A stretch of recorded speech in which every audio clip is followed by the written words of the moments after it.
How to fix LG washing machine error code U5. I'm going to tell you how to fix the U5 error code on your LG washing machine. This error sometimes shows as VS or US, usually means a problem with the vibration sensor or its connection. To fix it, try these steps. 1.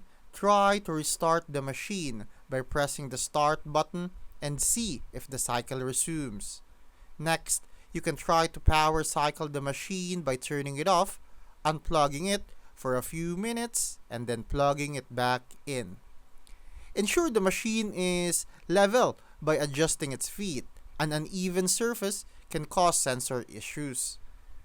Next, you can check the drain hose for any kinds of blockages that might be triggering the error.